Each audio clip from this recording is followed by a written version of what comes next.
Please can you remind me, if you'll be so kind, staring out into space, asking God to hear my case, trying to think of all things past. How long will my memory last? The purple angel, purple angel. Well, hi everyone, and welcome to Alzheimer's Speaks Radio. I'm your host and founder of Alzheimer's Speaks, Lori LeBay. And I don't know what it's like in your area, but in Minnesota, we finally have a little rain, and it's cooling off and feeling like fall is moving in to capture us here really quick. For those of you that are new to the show, I just like to give people a little bit of history about Alzheimer's Speaks. We're an advocacy-based company providing multiple platforms to shift our dementia care culture from crisis to comfort worldwide. And we believe here that by joining forces and sharing knowledge and just having these everyday conversations about life with dementia, that we can remove the stigma attached to memory loss and help those living with the disease continue to live with purpose. Together, we can help everyone understand the true needs and remove the myths and the isolation that is created for so many families and friends living in our communities. At our core, Alzheimer's Speaks believes collaboratively we're going to win this battle, and I know that we're making a big impact here on our platforms, and that is due to you. All of your likes and clicks and shares are making a huge difference.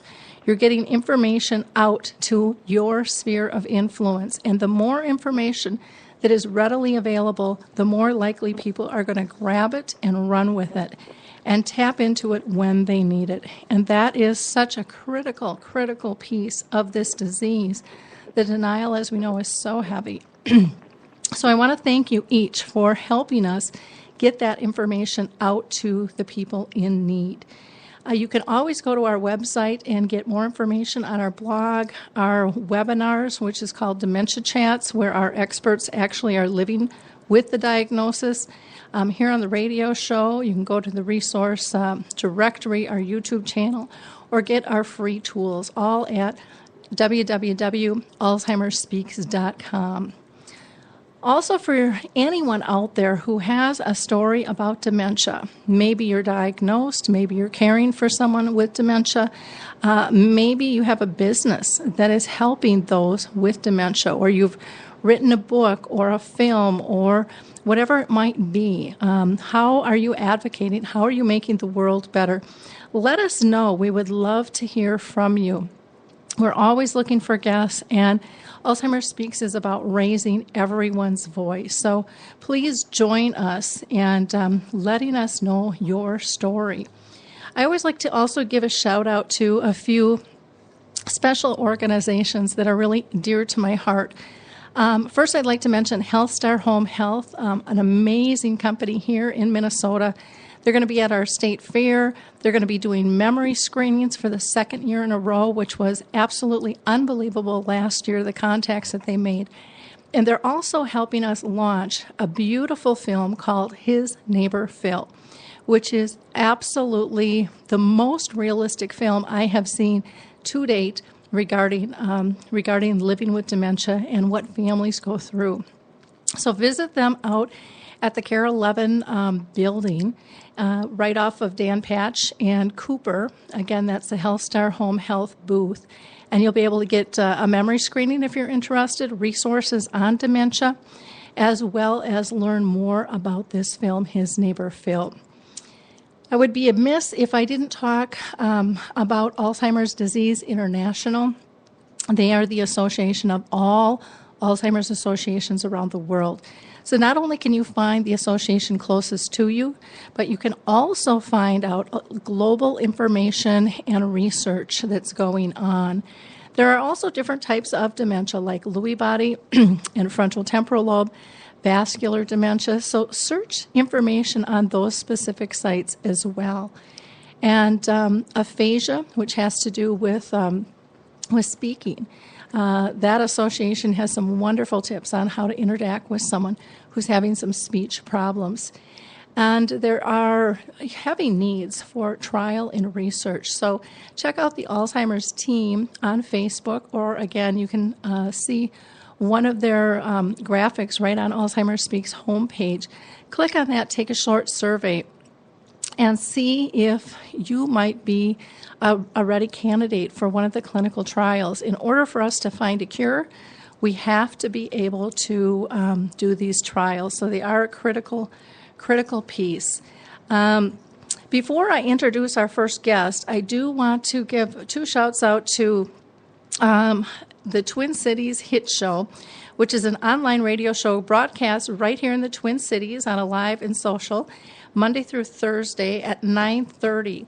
And each day you'll hear hilarious commentary about the latest news from your host, Rusty Gatenby. He's a comedian with Chuck Gallup, and they do and say things on the local morning show that can't or won't, you won't normally hear. So listen in and learn. They do a lot. They just do a great job. I was able to sit in when I first came over to a live and social on their show, and it was just really fun and very, very upbeat. The other thing I want to do one last shout out to is Apples to Apples. And Apples to Apples is a sports show featuring the father and son team of Scott and Drew Applebaum. And find out if father really knows best. Visit aliveandsocial.com and hear this fun and lively little banter every week between Apples to Apples. So with no further ado, let me introduce our guest here today. Some of you are probably familiar with Anthony Cirillo. He is extremely well known, especially here in the U.S. Did you know that there's almost 40 million people at the age of 65 and over in the United States? And in America, 50 and older population is going to reach over 1 million this year. These are statistics that flow easily off Anthony's lips. He really fell into his mission in his advocacy working with the elderly when he started performing in nursing homes. And he has turned into this passionate advocate that has done just a lot of advocacy, volunteer work, research, training, speaking, and entertaining to seniors and caregivers alike. And he helps lead them through life on his platform of Educated Aging, which covers physical, emotional, and financial levels. He's a gifted singer and performer, and he's been in Nashville, and he's sung all around the country, and he uses his performing gifts in his keynote speeches and press engagements. He's really an experienced leader in the healthcare industry and one who knows how to navigate the industry as a whole. He understands the seniors and the caregivers' perspectives and their needs, and he's just a really bright light in terms of helping them live with dignity and purpose. So welcome, Anthony. How are you today? I'm great, Lori. Thanks for having me. Well, I'm thrilled that you have taken the time out of your day to be with us. I always like to start out asking each one of our guests if they have been personally touched by dementia, either via a friend or family member. Yes, and so I am a family caregiver for my mother, and she has all her cognition, but she lives in an independent living community where there's others of her friends who I've been able to. Mom's been there about maybe 18 months. My sister passed in January 2014, and we moved Mom up here. And I've noticed a lot of her friends who I first met have been declining over time, and it's kind of an interesting thing to experience and watch. And, it really does call to the fact that no matter what the setting of care, and I know the general consumer a lot of times puts all of these groups it under one umbrella, but that you can find dementia and Alzheimer's at all levels. And so my closest has been kind of observing Mom's friends. But my wife's family has experienced some dementia and Alzheimer's with her aunts, or one aunt particularly died from Alzheimer's, and of course my work through the Dementia Action Alliance. I've just made some great friendships with people and have been able to witness it firsthand. Wonderful. Anthony, can you tell our listeners, how you became involved in elderly issues and what you're trying to achieve with your business? Well, I was a healthcare professional back in Philadelphia, so I worked in hospitals and healthcare, and pretty much, still is a big part of what I do. But it wasn't necessarily, it might intersect with seniors now and then, but it wasn't necessarily a senior mission. But I was also a lifelong entertainer, and as you alluded to in the intro, kind of semi-professional, but you kind of get tired and burned out on nightclubs and that kind of living, and I went into a nursing home one day and started singing. And when I left Philadelphia, I was actually doing 100 performances a year part-time. And it really just crept up on me that I was getting a lot of fulfillment, but also giving a lot of fulfillment as well. But the interesting thing that happened was that, when I was in a band, I was just a performer. I was just a singer and a guy who played an instrument. When I went into nursing and assisted living, I became a performer. And there's a nuance there because I became a performer because of the people who I were entertaining. And so I learned pretty quickly about wandering and things like that. And so when people would, a person in the home would come up to me mid song and be there, at first you're not quite sure what to do, but over time you learn to accept them where they're at and to embrace them, and if they want to stay up there for the whole program, so be it. And so it really has, and I've learned so much from elders just from the performance aspect, and so, over time I've kind of developed this, as you mentioned, this platform about educated aging. I'm really an advocate that people need to prepare for aging sooner in life, that it comes down to three areas, and you really need all three. And the first is your physical health, how you take care of yourself. When you're younger is going to impact how you age. I talk a lot about, I go into some places and people are there not because age caught up to them, but they didn't keep up, with their own selves. And so that's one piece, but then you can't have that without understanding how all this is paid for, and there's enough financial professionals and others who talk about that, but I talk about it as in a combination of things. And so, there's so many misconceptions about how things are paid for, and even with increased levels of people putting into their retirement savings, which is great. They're thinking they could use that for cruises, and they may need it for their health care. And then what I call emotional aging, and we may cover that a little bit later, but it's what are these things that I've learned from elders about living a quality life as you age, even in the places that the general public most associates with death. And so you can learn so much about their resiliency and their ability to bounce back, and you learn those types of lessons. It's going to serve you well as you get older. Definitely. Now, you have on your website a video about Esther and kind of, how your mission with elders was really solidified. Can you share with our audience that story? Sure, and it's a big part of when I speak. So Esther, when I first came down to the Carolinas, so I'm originally from Philadelphia, moved down to the Carolinas 14 years ago, and as I was starting my own consulting business, I was kind of also going and entertaining because obviously you start a new business, you're a little slow in the beginning. And I went up to Hickory, North Carolina, and I met Esther. And, Esther, I tell people, became my designated heckler for my shows because every show is different. And when every month I have a different theme, and some of it's obvious and some of it's not. So Memorial Day you might do, the traditional military salutes and things like that. But in November I'll do a song like Pennies from Heaven, and Esther would ask, well, what's that have to do with anything with November, Anthony? I said, well, it's National Accountant's Day. And of course, your listeners are probably rolling their eyes, and Esther was rolling her eyes. And so obviously over time we became really fast friends. And so one day the activity director asked me to go visit Esther in the hospital with her after a performance. And so I didn't really think anything of it. So when the performance was done, we went over to the hospital. And on the way, the activity director said, oh, by the way, Esther's in the coronary care unit. She actually died and was revived a few days ago, and she wants you. And, of course, I'm thinking, oh, Lord, what's that all about? So we get there, and Esther's there, and her daughter's there, and Esther starts flirting with me mercilessly, much to the embarrassment of her daughter. But Esther wants one thing for me, and she wants me to sing for her.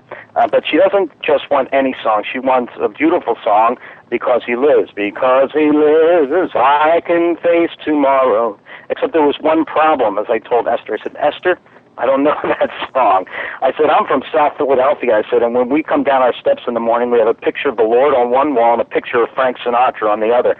And I said, I sing those types of songs. And so I sang, eventually got around to singing Unforgettable for her, and she was unforgettable. But I said, I'm going to go learn that song, and I did. And I have a little studio, and I mixed up a CD, one CD with that Because He Lives, 3 minutes, one song. Sent it over to the assisted living. She was back there, and I pretty much thought all was well with the world. But then a few weeks later, Sherry, the activities person, called me and said, "Oh, Esther's in hospice." And then it was a short time after that, Esther had passed away. Now, I don't necessarily make it a habit of going to funerals of people who I've interacted with in different settings, but Esther's was calling me for some reason, and I did go to the funeral. And when I walked in, of course, the song on the program was Because He Lives, and Esther's daughter came up to me and she started crying, and she hadn't cried up until that point, and she told me that, and others told me that. And she said, "Did you hear about my mother's last day of life?" And I said, I didn't. So evidently what happened is that her daughter played my CD with Because He Lives over and over and over again. Eventually her daughter, knelt down next to her mother and started singing in her ear with me on the recording and telling her to let go. And Esther died that day. And, I tell people that, and we've had conversations offline about this, that even as challenging sometimes to be an advocate and on a mission, and sometimes you say, man, am I getting anywhere? Am I doing anything? And you have doubts sometimes, but all I have to do is be pulled back to, and there's more stories of Esther like that, and I'm sure in everybody who's in this field. But for me, it's like, all right, Esther's looking at me. I still have her thank you card for making that CD on my desk. I'm looking at it right now, and so every once in a while you pick it up, and you just can't run away from this even if you wanted. Wow, what a powerful story, and I can imagine that's one that will never, ever leave you at all. Never. To know what a difference you made in someone's life, and then especially at the end of life, not only with the person passing, but with their family. An incredible, incredible story. I'm going to shift gears a little bit to something a little more up, though I think that is just so touching, and I think it's such a gift to be able to be with someone at the end of life as well. I know for many it's a very scary thing, but I've had the privilege of being involved with a few people, and it's just it's a phenomenal experience, and one that I will always remember, each and every one that I've been blessed to be with. But I'd like to switch over to, you have written a book, and one that kind of has a funny title called Who Moved My Dentures? Can you tell us about that book, and what is that all about? Well, essentially, it was a total offshoot of my singing. So I was meeting all these wonderful people in all of these places, and they all had a story. And so I wanted to write a book that told their story, but at the same time dispelled myths about aging, or whatever they might be, like general conceptions that, these are places where the mentally ill are, or whatever, very high-level consumer perceptions that are probably still out there. And so it became a human interest story, a book of human interest stories that dispelled different aspects of aging, caregiving, healthcare, whatever it might be. And at first the title was just a cute play on words because, there's that cheese book out there. But I logically backed into why that title absolutely made sense, because the cheese book was about resiliency in the workplace. And every single one of my stories was about an elder or elderly couples in some cases who had faced a situation where they had to be, resilient and figure out their life situation. Obviously, if they were in assisted living or nursing home or were adult daycare, wherever I met them, obviously there was something that changed in their life. and they had to bounce back from in order to live a quality life. And the people who I wrote about obviously led a quality life and just illustrated some of the more positive things that you can about living in the places, again, that most people associate with going to die. And so that's kind of, it was just a cute, being a marketing guy, a cute title that was catchy, but then actually made sense when you thought about it. That's a great and interesting story in terms of, how you moved music into a book and connected with people's stories and stuff. It's and it's a fun, catchy title too for people to be able to relate to. Now, you've done a lot in terms of training and trying to shift culture and stuff, and you explore like 13 different myths about long-term care facilities. Can you talk a little bit about those myths? Because I think that's a great topic for our audience. People are always interested in what if we have to make a move? What do we need to look for? What do we need to know? Because we don't even know where to start. Right, and there's certainly enough advice books out there, and with healthcare becoming so more transparent about how to find, look, and maybe even evaluate, and we can certainly get into that. But these are more high-level types of things that I surface. So, for example, and some of it's just a mindset, culture shift maybe. So, the first thing is pretty obvious, but these are places that you go to live, not to die. And there is a woman in the book, Jean, who went into a CCRC, and she walked in and thought, wow, this looks like a hotel in New York. Now, we know that the wallpaper is not indicative of the quality of care, but nonetheless, she was looking at going in with optimism, with the glass half full. And this was a mild-mannered housewife who was widowed young and raised her sons and kept to herself, and she blossomed in this place because she participated in all the activities and just really found herself, and repurposed herself at a time when most people said, you're going there, well, see you later. So that's certainly one thing. Another thing, I explore lots of different things. One thing that is kind of an interesting subject these days is sexuality and aging, and the ability to couples to live together in these places, but also for romance that happens. My mother is in like I said, an independent living, and you kind of witness what happens, and it's kind of cute, but it's also a very serious issue. There's been cases.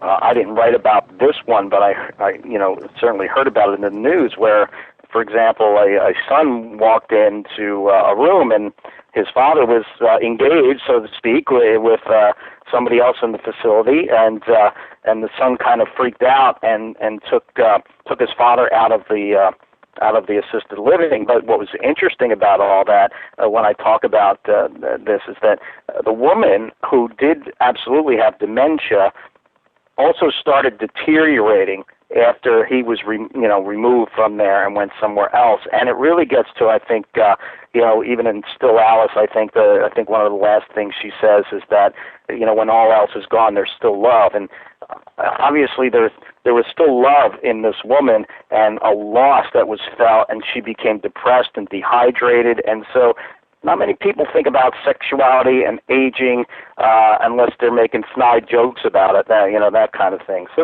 that's another one. And you could certainly tell me when to go and stop here. But friendship, that's another thing. And I really think with all of the settings of care shifting, and they certainly are. It's so dynamic anymore about where people are getting care, and nursing homes becoming like hospitals and assisted living becoming like nursing homes, that I think as much as people talk about aging in place and all of the things that you can do to do that, from the home monitoring to home health care to telehealth to whatever it might be, retrofitting your house and all these things, I think the one thing that all of these places offer is the idea of the social aspect and the friendship. And one of the reasons my mom lived with my sister in Florida, but when we brought her here, we didn't physically have the first floor set up for her to live with us, but we also said you have 150 friends at this place, and certainly that's something that is really needs to be accounted for when you're looking at this, because my mother-in-law, who is in fine health, but she's close to 85 and just lost her husband, is still living in the condo she shared, and she's very isolated. Now, they have a big family, but they don't always get there, and so she's in many ways more isolated than my mom, and so there's really a lot to be said about the friendship value, no matter what your cognitive ability in these places. So that's another one I explore.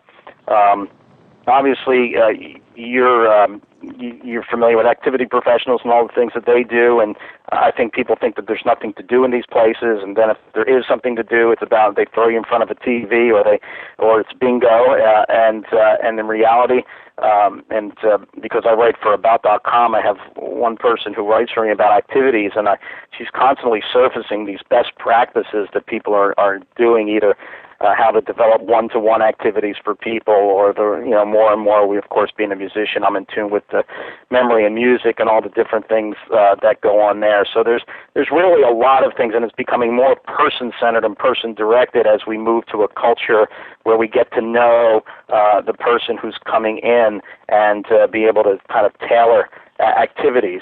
So that's kind of another thing. I touch a little bit on abuse issues, but I think there's it's not as prevalent maybe as it was before, and that's because of a lot more, again, transparency and all kind of other touchy issues in nursing homes with cameras and whatnot. So we talk about that, and also I hit on the finances a little bit, because I still think people think Social Security or Medicare are going to pay for your care if you need this advanced care, and Medicare kicks in maybe for 100 days if you're hospitalized, but other than that, if you're not saving or getting long-term care insurance, which is harder to get and more expensive to get because few people are buying it, that's you really need to start.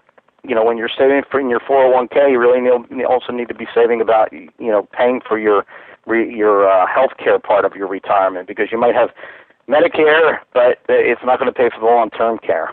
Yeah, very interesting. We use the term, aging in place, but maybe it should be living in place or living in peace even, in terms of, that peace and comfort, that even if someone is moved outside the home, they still have that right to that peace and comfort of which we call home. And that comes in a lot of different angles, from being active to just relaxing and absorbing some downtime. But I think it's a real critical piece. I also think that long-term care, as scary as it can be for a lot of people, some of the advantages are that social interaction that we as family members cannot give. We're a spouse, we're a child, we're a grandchild, we're a friend. But we're not necessarily a peer. I guess a friend would fall into that category, but family really doesn't. Even though I can say my mom is my best friend, it's a different dynamic than a girlfriend, or a spouse would have. And so, for me, I remember the very first time, and my mom lived in a nursing home for 14 years, the very first time I walked in, and I was just about brought to tears by an activities director doing a very simple activity of just sharing a really colorful magazine and letting all the residents reminisce. And they were so engaged, and I never would have done that as a daughter. And even if I did, it would have been different. And I saw the power and the beauty of the peers and that social interaction, and I think that that's really important for people to remember, if a move is going to take place. Would you say that you're pro or con against nursing homes? And I know that that's kind of a loaded question. Well, I am. I'm more of not of people realizing, don't lump all this into one. So when my friends, and I'm a boomer, and if you talk about these issues, I mean, they just talk about going to the home, and then it could be nursing home, assisted living. They don't make a distinction, and I think it's more about, is the setting of care appropriate? And we certainly know that in independent living, there's probably people who need to be in assisted living. In assisted living, there's probably people who need to be in nursing homes. And again, the dynamic is shifting. There was a New York Times article in April that basically the headline was nursing homes are becoming hospital-like. And of course, we know that they're offering rehab services and things like that. But more of the care is being pushed out of hospitals, and readmissions are a big issue, and in hospitals and nursing homes play a part in whether people go back or not. But, I think it's more about the setting, because then more acute people are, I've witnessed this, in assisted living are in there inappropriately. Now, some places are, licensed to be able to take care of these different levels, but a lot of times they're not, but they're kind of hanging on to these folks because of various reasons, financial and otherwise. So I think it's more about, the setting of care. And I think, again, I always circle back, you can have all of the services, brought to you in your home, and you read about Uber getting into senior transportation and all these types of things. But I think unless you live in what they call these NORCs, naturally occurring retirement communities, where all of your friends kind of are still around and all the services kind of come to that community, and it's more in big urban areas in New York and things like that, you're going to miss the socialization part. So I'm really more about, is it the right setting? And people there, for the right reasons in the appropriate setting. Good answer. I like that answer. I think so many times people fall either in the black or white scenario, and it's so much more colorful than that, especially with all the choices that we have now when it comes to care. Now, I know that one of the things that you're starting to talk about now is going into hospitals and helping them become dementia-friendly. And can you tell us a little bit about your work with that? I know Gary LeBlanc has his wristband program that he's doing with some hospitals, but I think yours is a little different. Yeah, and that program is just a great program. So, because I've worked on the hospital side for a long, long time, I'm looking at it from a few different aspects. And again, this is about some of the movements that are going on in healthcare that I think would benefit readers. I mean, with hospitals, again, a lot of hospitals own, at least in the areas that I consult in geographically, own their physician practices. And with the shift in healthcare happening the way it is, they talk about physician practice being certified medical homes, and it's kind of a good descriptor, the home where, this is the central hub where you're going to get your care, and this is where you kind of report back to and get your guidance, at this medical home. And they talk about issues like population health management, where you get a chronic disease category like congestive heart failure or diabetes, and managing that with a team that's focused on it so that you can be well, obviously in a changing scenario where you don't get reimbursed for everything that you do, but for the quality that you produce, that's a win-win on both sides. But as I wrote in a recent blog, that I don't think dementia, including Alzheimer's, is a fit in the population health medical home, because obviously there's no cure. And so the folks there, until a person deteriorates to a point where they're then manifesting other healthcare conditions, then they fit into that nice, neat population health model. Oh, now we can get them in here. And so I think, I was talking to a physician yesterday at a hospital I'm consulting with about kind of the gaps in care in their medical homes. And this was a pretty robust set of practices that are all certified medical homes. It's a big achievement, and it really reads their quality is kind of ramped up. But they had done no kind of dementia-friendly analysis of the whether how it's to communicate or in the environment or pretty much anything that way. They've just been focused on kind of moving into this new phase of healthcare and reimbursement. So I think that's one nuance, is that it really has to start in the physician offices, and we need much more education in the physician offices about these types of issues. But then as you move into a hospital or any business for that matter, but we talk a lot in the hospital space about that the patient experience begins with the employee experience. And so if you have employees who are engaged and in the workforce and happy in their in their jobs, and of course we know the amount of burnout, especially in the long-term care side, and the shift and the need for continually replenishing the workforce. That if you have happy employees, in some respects, you're going to have probably a better experiences for the people you're taking care of. And one of the things, nuances I'm trying to explore is that what if we looked at caregiving in the workplace as a kind of road to improving employee experiences, because 6 out of 10 people in the workforce are family caregivers, and the latest AARP NAC study actually said 25%, which I was surprised, are millennials. And so this is a big issue, and it's actually a societal issue that we have to talk about. And there's groups like REACT, Respect the Caregiver's Time, that are popping up, where major companies like Pfizer and CBS and the Cleveland Clinic are saying, we're stepping up, we're going to recognize family caregivers, we're going to start, trying to destigmatize this, because I'm sure you talk a lot about, when somebody is diagnosed, they're all automatically, Richard Taylor, God rest his soul, that recently passed, talked a lot about, once you're identified, you're put in the box and you're stigmatized. And so it's the same with the family caregiver. So I think we have some work, if you're talking dementia friendly about, and the employee piece is that. And then I think from a hospital point, you can get to all of the process improvements, the tactics like patient-family advisory councils, and, does a state have the CARE Act so you can start documenting the caregivers more, and, patient portals and being able to communicate better. But I think you have to start with culture.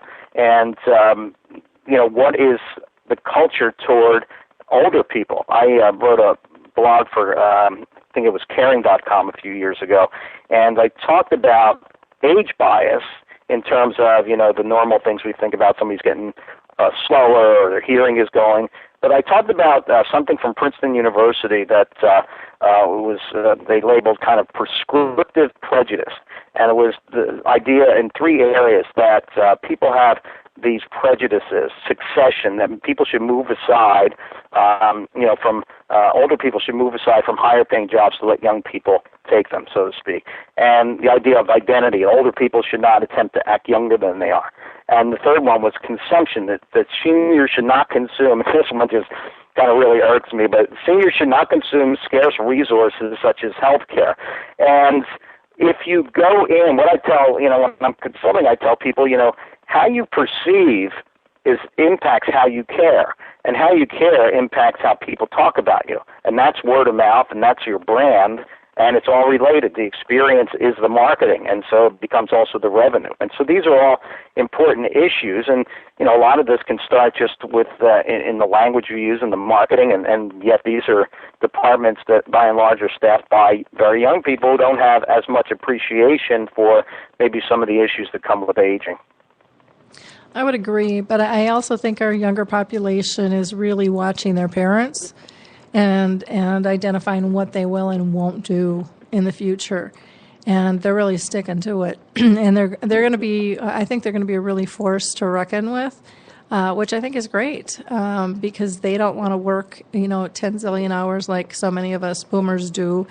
They want to have a life too, and I've also seen them care very consciously, but they do it in a different fashion. I think they're smarter about it, and they want more balance with it.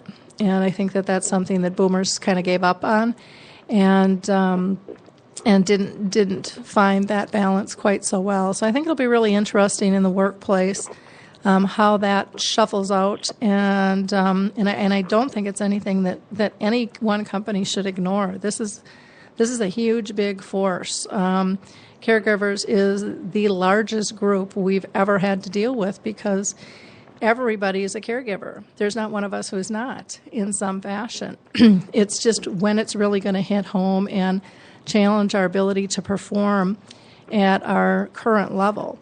We'll make the difference there. But we're all choosing to care, even if it's not one specific person who happens to be ill. It's how are we interacting with our families? How are we interacting with our friends, with our coworkers, with strangers, with our clients? They're all choices, and we have forgotten that those really should be conscious choices.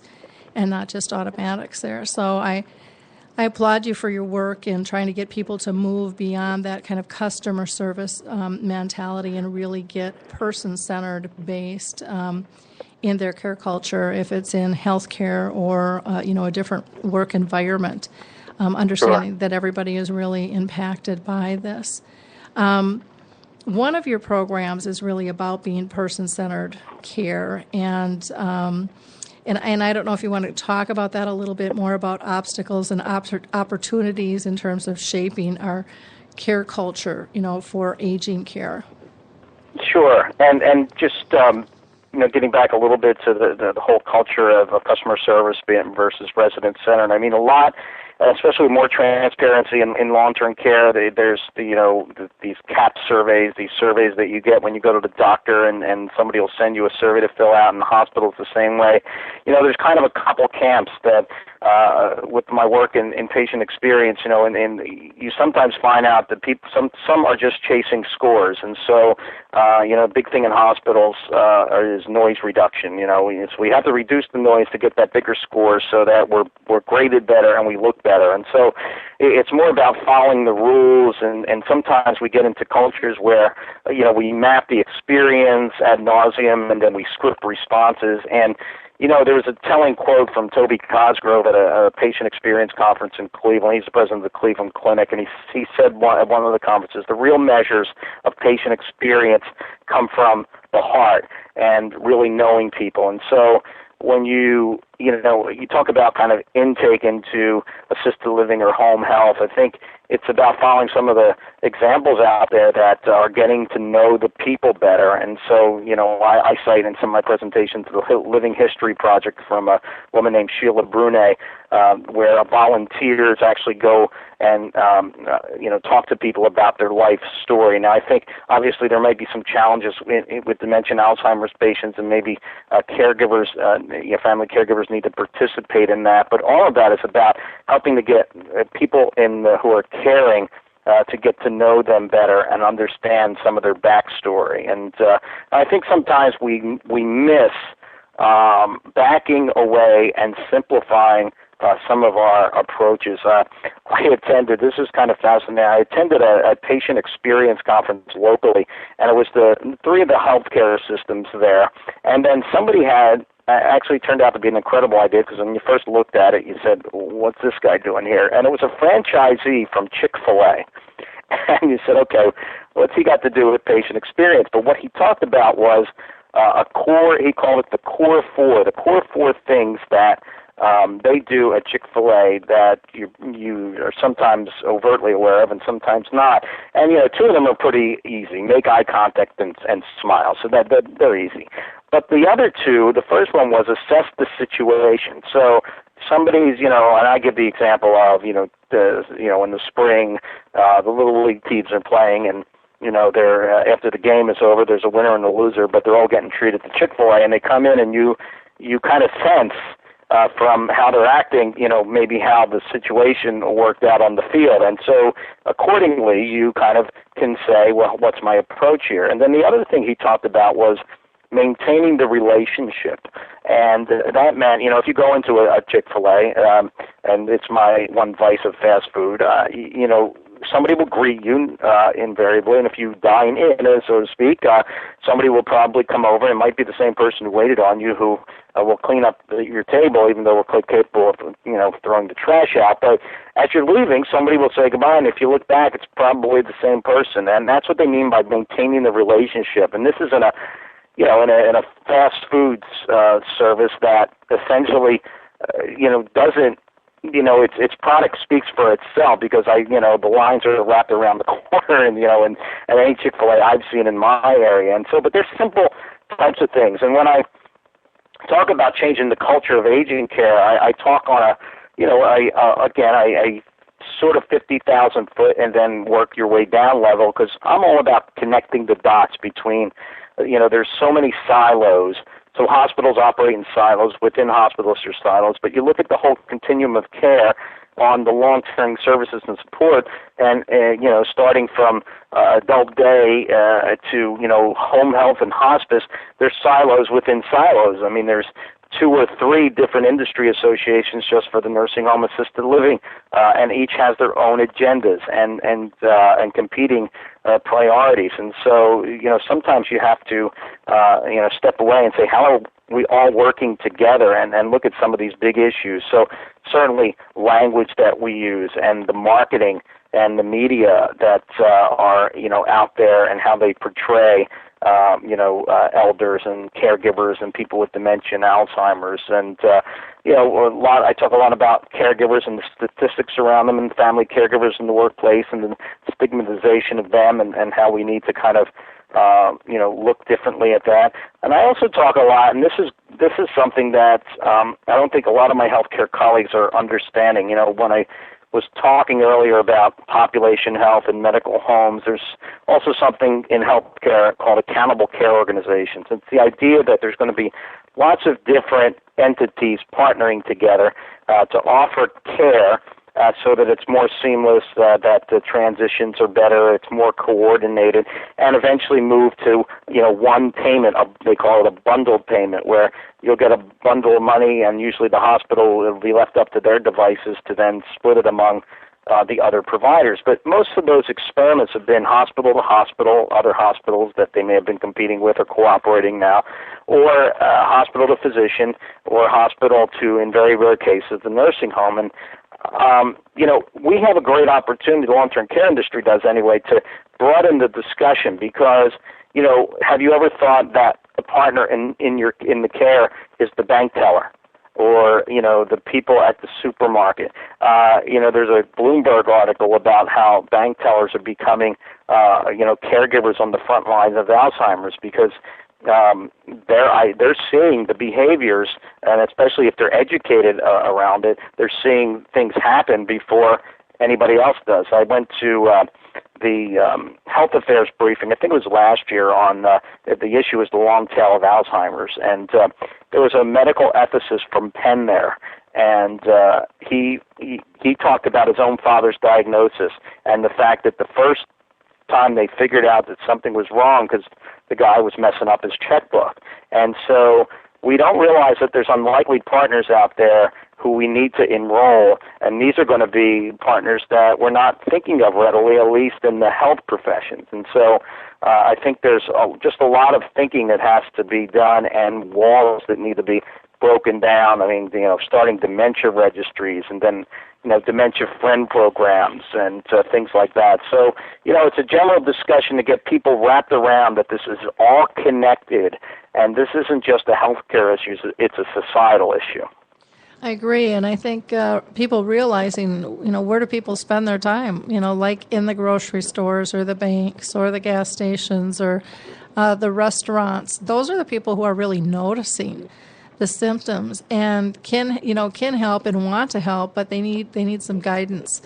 And we also have to get families to start talking openly about this because we're in such denial, especially in this country with this disease, called dementia, and then people get offended if somebody tries to help because, oh no, that's not us. And so we really have to stop looking through, rose-colored glasses and stop being ashamed or feeling guilty. And, a lot of us as family caregivers are trying to be dignified and be respectful to the person diagnosed when actually we're harming the type of care that they could get because we're trying to hide it. Where they could be treated even better. They could get better service if we were honest. And we haven't looked at it through that lens. And I think that's an important thing that we need to do. Well, I can't believe we're almost running out of time here. We've got a little over 5 minutes left here. Wow. So where did that go? I know. Time goes really, really fast. You do a keynote entitled The Meaning of Life, and you have kind of 8 points in that program. Can you share with us a little bit about that program?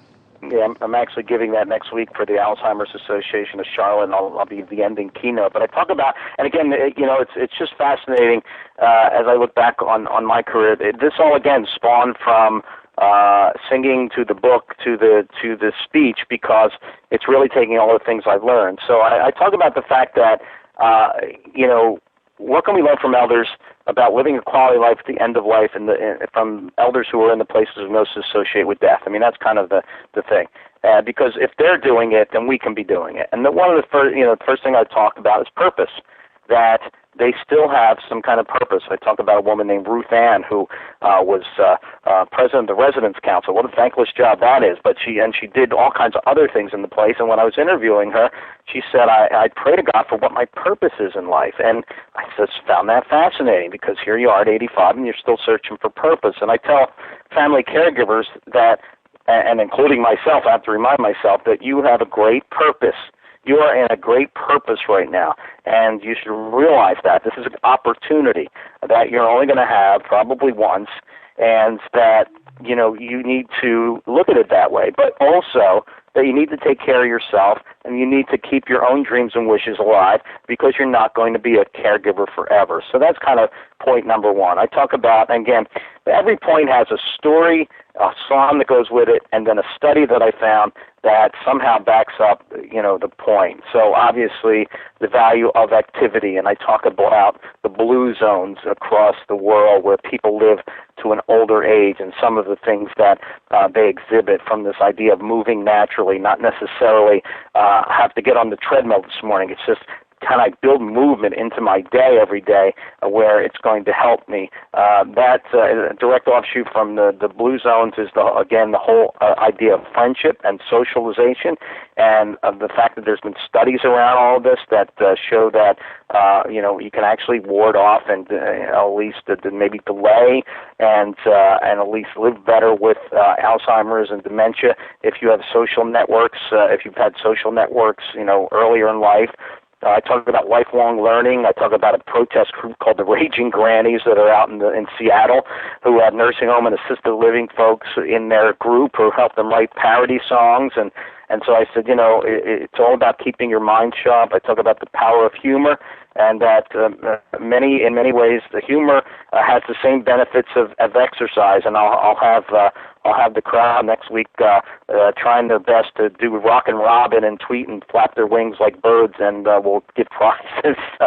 It should be kind of interesting. I talk about a great attitude, unconditional love, but I think probably the most important point I think that we can learn is gratefulness. And I dwell a lot on that the rate of depression in this country is like 9.6%, and in Nigeria it's like 0.8%. They're struggling for food and water, and we're engaged in this what some people label existentialist despair. In other words, we worry about things we shouldn't really have any reason to worry about. We need to be more grateful, and that's kind of how I end my day every day. I go to bed and I think about the three things that I'm grateful for that day. Obviously, this will be one, having been a guest on your show, and other things that I'm grateful for. And I think if you can maintain gratefulness, and that's what I certainly learned, because I met enough people who are in where you say, there by the grace of God go I, that if we were in that situation, where half their body's paralyzed, and yet they come up to me after a show and say, you know what, I look forward to every single day to get up and live my life. And it's like other people have just the opposite and say, I just want to die. So that's a gratefulness is, I think, of all of them, that's the most important. I agree, and I think that that's something that we don't talk about much in this country. I think Oprah kind of brought it back, in the spotlight again, and living in the moment and appreciating what we have instead of, crying over the past, what we feel we lost, or crying over the future for what we think is coming. And, we lose so much time, so much valuable time, and everyone will agree, that we don't have enough time in a day, so we can't waste it. And the more we are grateful for, I think the more great things come our way with Great. that. So, well, wonderful. You have so many different websites and stuff that people can go to reach you. Do you want to talk about the different social media platforms you have and what people can find on some of those? Because you've got some great video and stuff out there. One of them is the robin, when you get them tweeting and yes, flapping and stuff. So I mean, I have a YouTube channel, and if you go, I think until I can consolidate, I am in the process of rebranding, and my main website will be called theagingexperience.com, and people can go to that now to redirect to some of my current consulting site. But I have a blog that will roll into this new site, but right now it's called educatedaging.com. Obviously, just like my platform, educatedaging.com, and you'll be able to click on each one of my social networks from there, but you'll also read my daily blogs that have just different information about different health studies and different things I encounter that can help us all just be aware and live a better quality life. And there's videos attached to those, but then it leads to all my social networks as well. So I think you go there, you're going to pretty much find that. When it goes to another site, it'll redirect to that. Okay, well, wonderful. Thank you for taking so much time with us today. It's really been a pleasure and an honor to have you on the show, Anthony, and we wish you the best of luck in the future, and keep up the great work. Lori, thanks so much for having me. I really appreciate it. It was an honor to be on your show. Thank you. For those of you that didn't listen to last week's radio show, I would encourage you to do so. We had the cast and some of the crew from the new dementia film coming out. It's going to be launched on the 27th, so next Thursday, called His Neighbor Phil. It was really kind of fascinating talking with some of the actors and the director and figuring out how the script got written and how the community of Zumbrota, Minnesota got behind this film, along with certain sponsors. Next week on the 25th, I'm thinking we might do, I'm not for sure on this, but we might do an open mic. I haven't done one for a while, and that might be kind of fun to do. On the 27th, I will also be out at the State Fair, so please stop by and see me at the Minnesota State Fair. Again, I will be at the Health Star Home Health booth in the Care 11 Health Building just off of Dan Patch in Cooper, and we'd love to see you out there. Again, you'd have an opportunity to not only be interviewed if you'd like, and tell your story and how you're affected by dementia or caregiving. But you'll be able to get a lot of great resources and even get a memory screening if you'd like, and then find out more about the film and where it will be. Our last Dementia Chats was on the 11th, which was, again, very interesting conversation. All of our experts are diagnosed with dementia.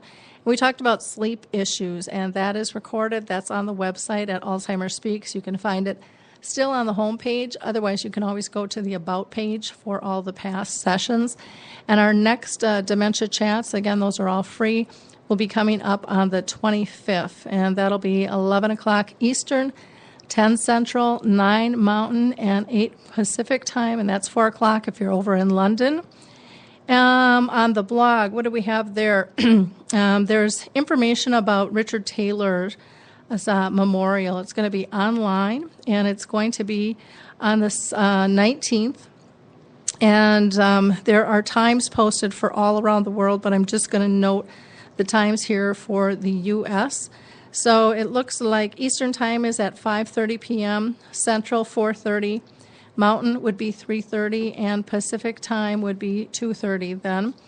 But again, if you go to the blog, and again, you can get to the blog from our website as well on that. Want to, again, do one last shout-out. I'm thrilled to be with Alive and Social here. And don't forget to listen to Apples to Apples and the Twin Cities Hit Show. And again, come on out to the State Fair on the 27th between 12 and noon. I'd love to see you at the Care 11 building. Until next week, have a blessed time. Thank you.